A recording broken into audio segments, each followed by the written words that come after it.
Welcome to this episode of Digital Marketing Confessions. I'm your host, Steve Hooper, where I'll be asking the masterminds of digital marketing what they think is working and what isn't working in the world of digital right now. My guest this week is an incredible guy. His name is Niall Anthony from Six Agency based in Toronto. Niall and I have had some amazing discussions about what is and what isn't working in the world of digital marketing. And when I mentioned to him that I was starting the podcast, he instantly turned around and said, "Hey, I'm up for it. I want to be on." He's a wonderful guy from originally from Glasgow and now living in Toronto. He has been all over the world and he's got some great stories to tell. He's also got some incredible advice for you. So listen in. Yeah, I think you're really going to enjoy this one.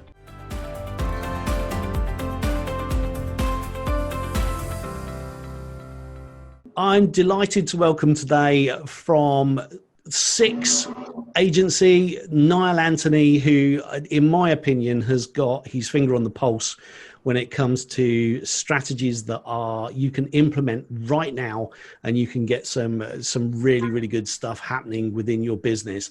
Niall, you specialize in growing companies to 7 figures, which is an amazing thing to be able to boast. I'm going to pass over you to tell us a little bit more about Six and what you guys do. And then I'm coming back to you to grill you a little bit on what is and what isn't working in the world of digital marketing right now.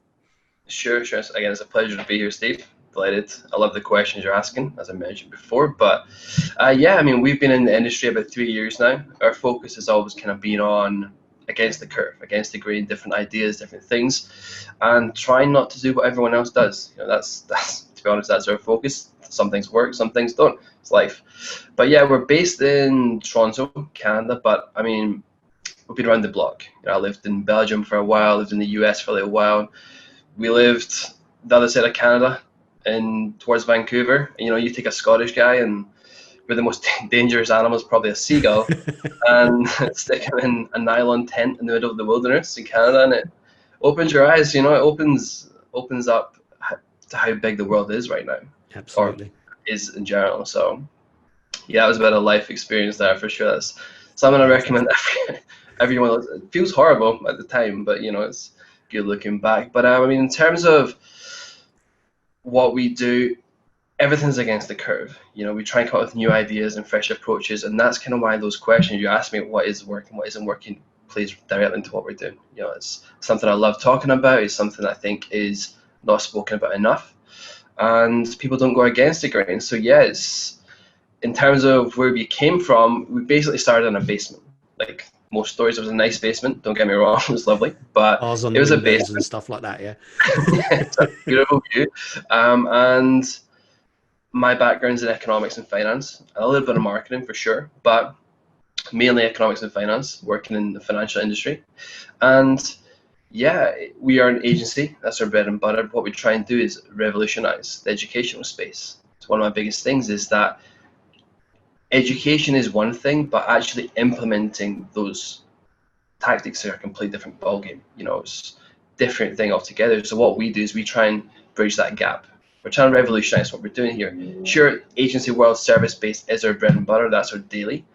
But I saw a big problem in the program world where things were being taught but not implemented. Problems come up, things happen all the time, and taking accountability on the teacher's part, the coach's part, is something that is missing, right? And yeah, that's kind of where it stemmed from. That's what we do. And it's a big statistic that 20% of people that buy courses don't even open them. Which is so scary. And that's crazy considering, I've got some of your courses, as you well know, and the stuff that's in there, it warrants me picking up the phone and going, you know what, I love it, it's brilliant, and let's have a chat. And I think this is a big thing within all training at the moment, and with everybody pivoting online, it's like I've got this course, I've got this course, I've got this lead magnet, I've got this lead magnet. If you totaled up the amount of monetary offerings that people said that you could boost your business by simply by buying their course, everybody would be a millionaire right about now, because I guarantee you that everybody bought into those lead magnets, everybody bought into, the courses, and the big thing is implementation. And I know that you're huge on implementation, because when we spoke last week, you were like, yeah, you know what, I'm not sending it to you because you're just not going to do it. And it's like, oh, okay then. Fair enough. I'd rather you were honest. So yeah, I mean, the big thing is obviously, and I'd just like to say that last week when we spoke, you teased me about the fact that you'd been to Banff for the weekend. Oh, yeah. And I spoke to a good friend of mine and former guest on this show, Sherman Hugh, literally minutes after I spoke to you, and he turned around and went, "Oh, I've just come back from Banff," and it's just like, you're just teasing, both of you. This beautiful area exists, and I've not been yet, so it's hit the bucket list. It's going to happen. So, As well. As you know, there are two big questions that we ask. So the first question, and I know that you've got notes prepared because it kind of lit the fuse, lit the blue touch paper and let you go with this one. What do you feel isn't working in the world of digital marketing right now? Sure. I think that question comes down to marketing agencies not often thinking of themselves in a business sense, right? They think of themselves from a service standpoint, and this is what we do, this is how we do it. But it's a business at the end of the day. It's impacted by market conditions. Depending on where the market goes, that's where your agency needs to go. And I think a lot of agencies completely ignore that. I think the market changes and they still sell the same thing they sold 9 months ago. Well, let's say 8 months ago, January. Completely different to what it is right now, globally, not just local markets, but globally, which is another topic in itself. In regular world, they still need to be moving, but right now everyone has to move. But they still sell the same thing. All the offers sound the same. Sound so similar. Was it paid ads? It's SEO, web design, you name it. It's always the same thing.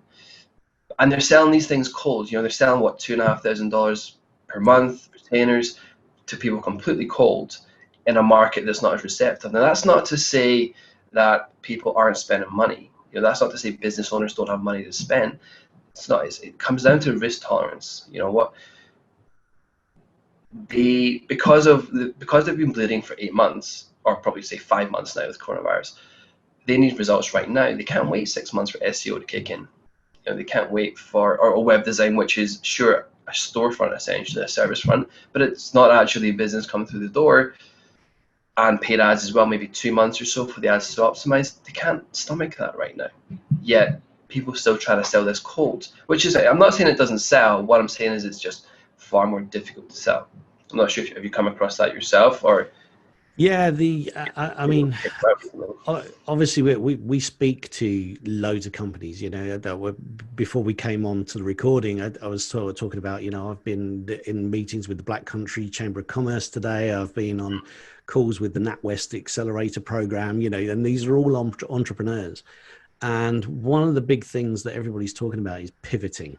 And I've mentioned before, if I see that gif of Ross with that bloody sofa one more time, I'm going to scream.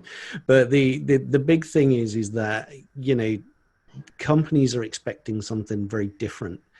And I was speaking to Dominic Cummins, who, he's a really, really top end digital marketer. He deals with hundreds of millions of pounds worth of budget.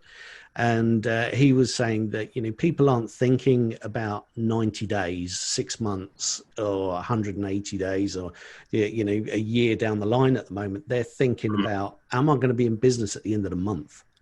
Exactly. And this is a huge thing. And I'm really, really pleased that you've covered this one, because it is a huge thing. And I think that digital marketing agencies need to get on board with more of what people desire at the moment than what they're actually just used to selling. And you mentioned SEO there, which is is a big one. And somebody came to me the other day and said, "Hey, look, I just need SEO on the website. How quickly can we get ranked?" And I was just like, "Well, how quickly do you need results? Because you're looking at least 6 months to see any movement whatsoever, and probably another 6 months on top of that to get some decent ranking with the proper authority." And it's that lack of understanding that, you know, you're going to need that time, you're going to need that effort to make it happen. And then, you know, instantly we moved from SEO to, okay, well, what sort of budget would I need to get, you know, decent comeback on Google ads or, you know, Facebook ads and things like that. So the conversation is shifting very much from SEO and what we call natural traffic. I'm never going to call it free traffic again, because SEO is expensive. So, you know, it moving from that to a more structured method of bringing people in. And I know that, you know, you're a big fan of funnels and making sure that the funnels are all in place and it works in a way that it should work. So, you know, I do think that you're absolutely correct. You know, people should be shifting their mindset from, you know, I've always needed this in the past and, you know, I need it now. Stop reading articles and watching videos from 2016. We're not there anymore. We've moved on from them. And, you know, if the last 8 months have taught us anything, it's that, you know, all businesses have had to shift in some way in order to make an impact. And I mean, that's my view on it. I don't know if I've gone off track, but, you know, that's how I feel companies should start making a bigger impact.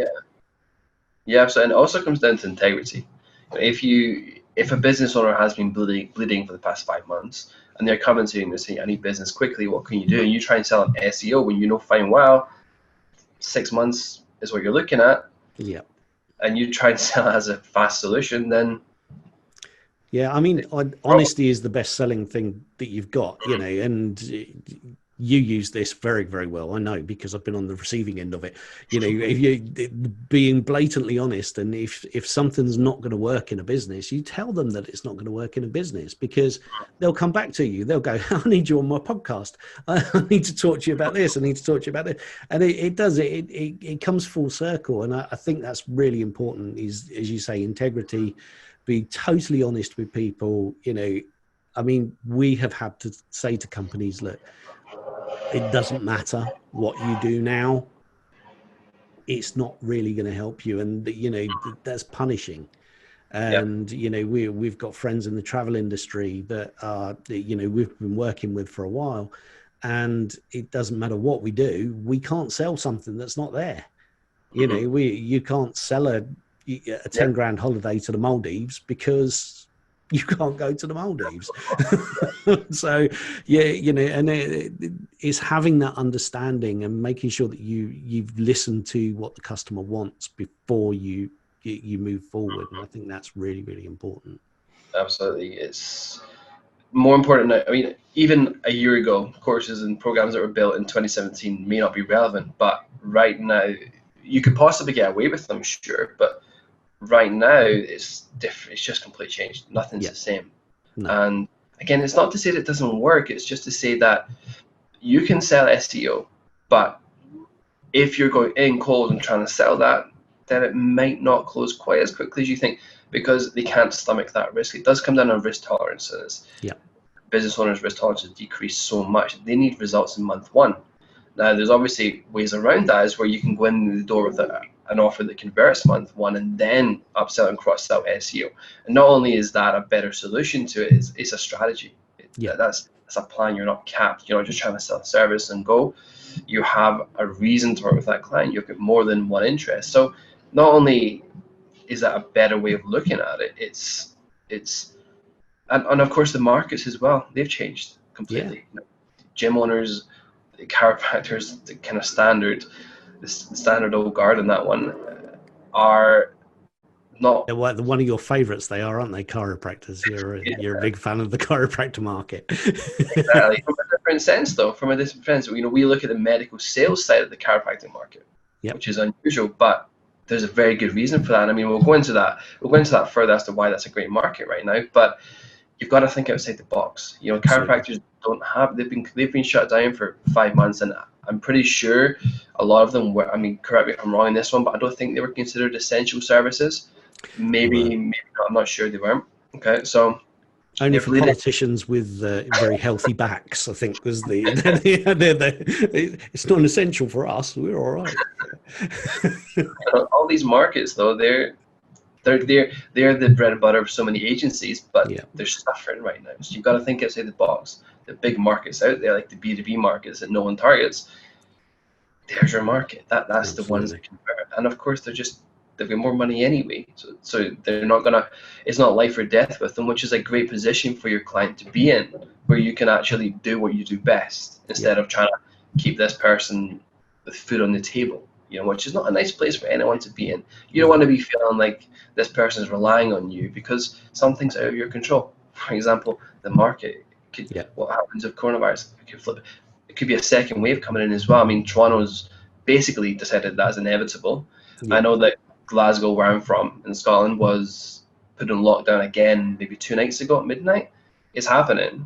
yeah, So if you haven't learned your lesson the first time, there's not much you can do for you. You've got to be fast on it, fast yeah, acting. yeah. Definitely, definitely. Well, I mean, I think that covers what's not working and, a definite shift that people should make. So, yeah, and I know that you're going to run right with this one because this is a big one for you.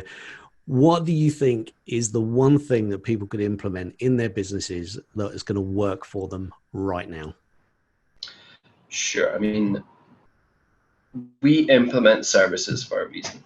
There's a reason we're doing particular things. There's a reason we're hitting particular markets. It's not just because we feel like it or because we've got experience in it. Because we get very little experience in the markets we're in terms of personal. I mean, we work in the commercial solar industry, and I don't think I've been within 100 feet of a solar panel in my life. So it just comes down to market From research. Scotland, there's not a lot of sun up Oh, there, so it's good point. Better chance of a wind turbine.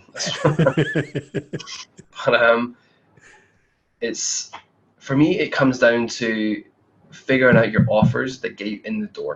That doesn't mean that you have to lower your prices. No, not at all. You can still charge £2,500 or dollars per month, but you've got to have that offer that gets you in the door first. Yeah, That's the most important part. Something that delivers month one. Because as I said, you can then upsell, cross sell your SEO, your paid ads after you've built that trust, which is probably the most important part is building that trust before you start selling something that could take 3 months.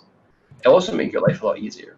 yeah, and trust is huge. And we work on the customer journey, as you know. We work on the 8-stage customer journey, and we always insist that our customers have something in place before we start working on any form of promotion. We always say the buy my stuff and on your bike method just doesn't work anymore, and it's very true. And I'm currently working on a project at the moment, and the first thing that we've done is worked out a customer journey. Now, Mm-hmm. This is a website that isn't even built yet, and the guy that's funding it is going, look, this needs to be in place because otherwise we're not going anywhere. And one of the big things is the excitement stage, and Mm-hmm. to get to that excitement stage, people have got to trust you. They've got to have that element of this person knows what they're talking about. Mm-hmm. And quite an interesting comment came up on Facebook earlier, and it was you only have to write one book to become an expert. Mm-hmm. And I was like, well, that's potentially true if you actually write a book.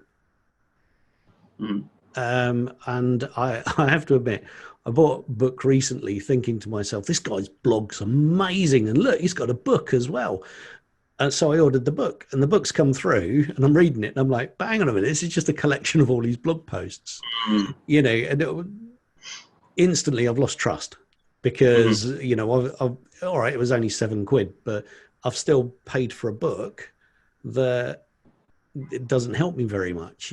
So the same time that you've got to have that element of trust that goes all the way through the customer journey, Sure. because Yeah. if yeah, exactly, and you have to take on board that the customer needs to trust you. The customer needs to have faith in what you can do. And I think this goes back to the first point as well, is, you know, if someone comes to you and says, hey, look, you know, I want to buy SEO for my agent from you at the moment, and you go, well, that's easy money, you know, I could do with that on my bottom line this month. That's not the way to do it.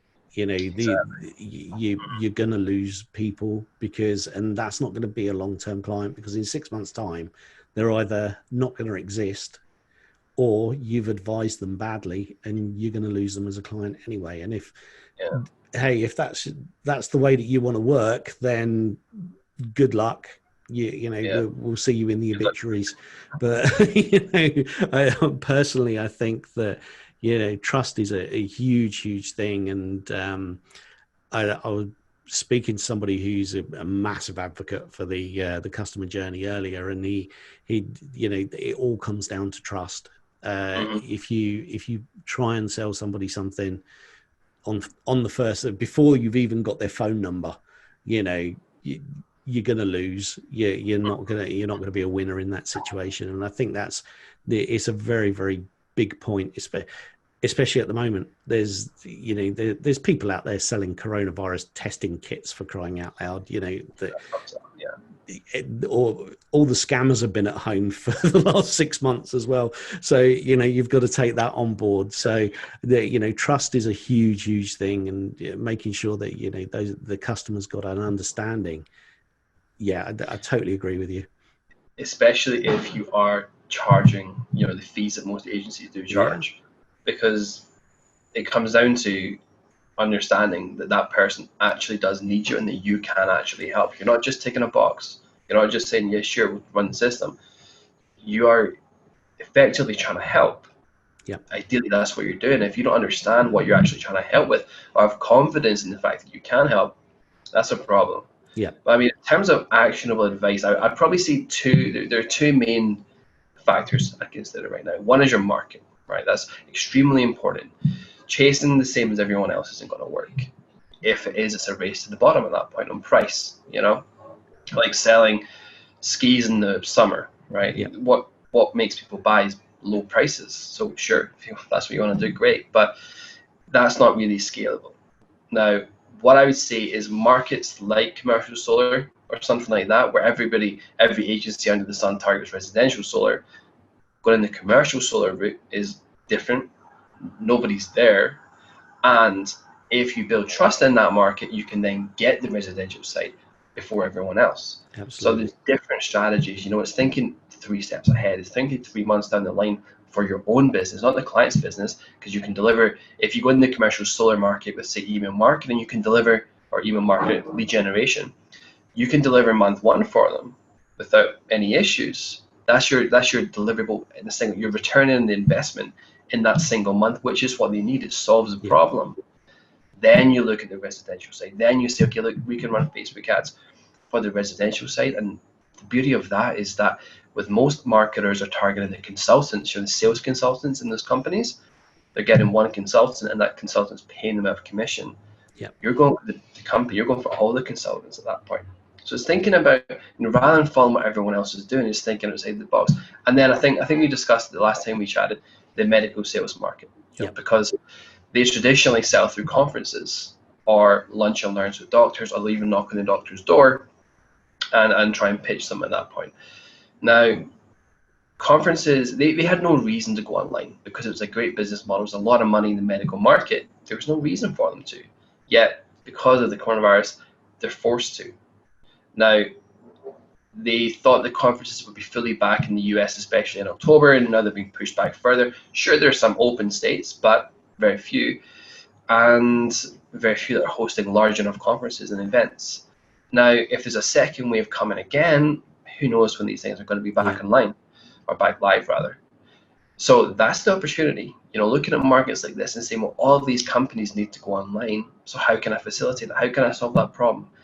That's the kind of mindset, rather than following everyone else and trying to get gym owners back on their feet. Sure, some people have to do that to help them, but if you're thinking of yourself, in which terms you have to take care of yourself as a business owner, thinking about your bottom line and what works the fastest. Yep. Medical sales is your market, because they have to. you can seriously help them, because it's actually in reality quite easy to do that. It's not as complex. And there's a lot of niche within niches, so there's a lot of opportunity there, which is good. The conference side of things is very, very interesting, because something came up today, and I did have a bit of a giggle with it. And my wife works within the wedding industry, and apparently there are lots and lots of trade shows within the wedding industry, and big, small, you name it. But because everything at the moment is totally stopped and not working and all the rest of it, there's a particular company that have decided to take trade shows online. Yep. Which is fair enough, but within the wedding industry, it's a very touchy-feely thing. People want to feel fabrics, they want to know what things are about and all the rest of it. And I appreciate the shift to online, and it gives people an opportunity and so on, but be sensible about your price points with these things, because inviting companies to be part of a virtual summit and charging them £4,000 for it, I personally think is a bit ridiculous. Because you've got an opportunity to grow something. You're reliant on people opening their computer, going into their computer. This isn't, you're not walking up to somebody and having a face-to-face with somebody. It's very, very different. There's no space involved. It's just time, and there's room for everybody. So just be sensible about your options.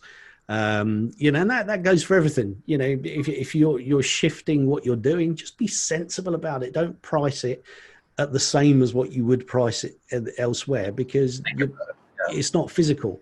It's not a physical thing, and the big people have picked up on that. Frank Kern today is doing a 5-day challenge, which he's charging, I think, $49 for, or something along those lines.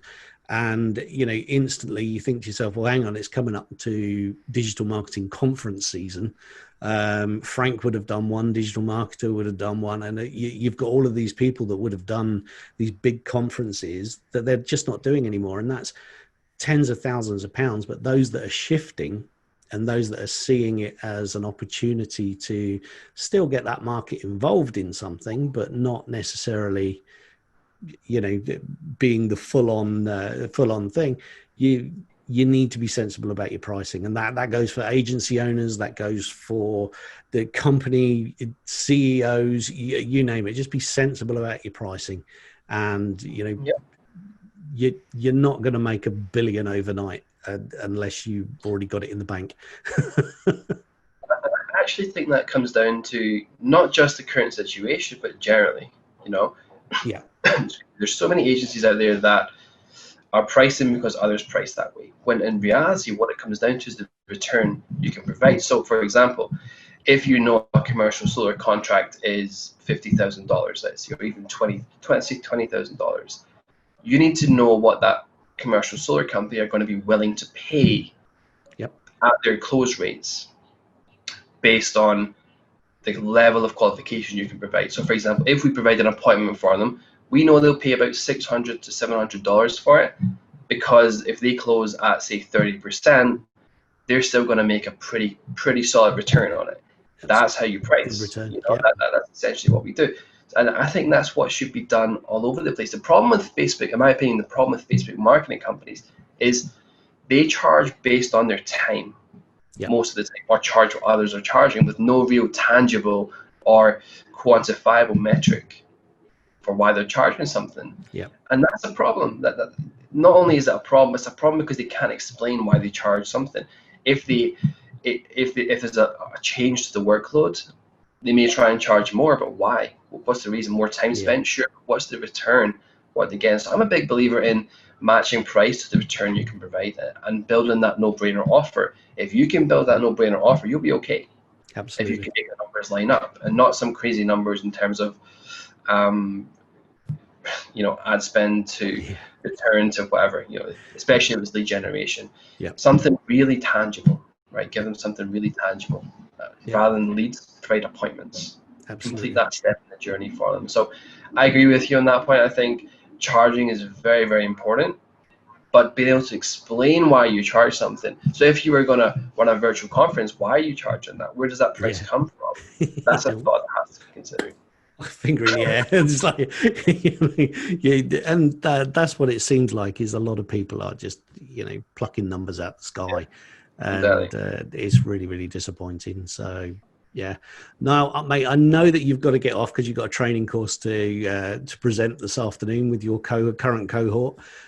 Thank you so much for coming on and talking about it. I think that the points that you've made are absolutely spot on. And, it's been a delight talking to you again. And I look forward to having many more discussions with you because I'm sure we will. And yeah, brilliant. Thank you very much indeed. Niall Anthony from Six Agency. Thank you, mate. Thanks for having me on, Steve.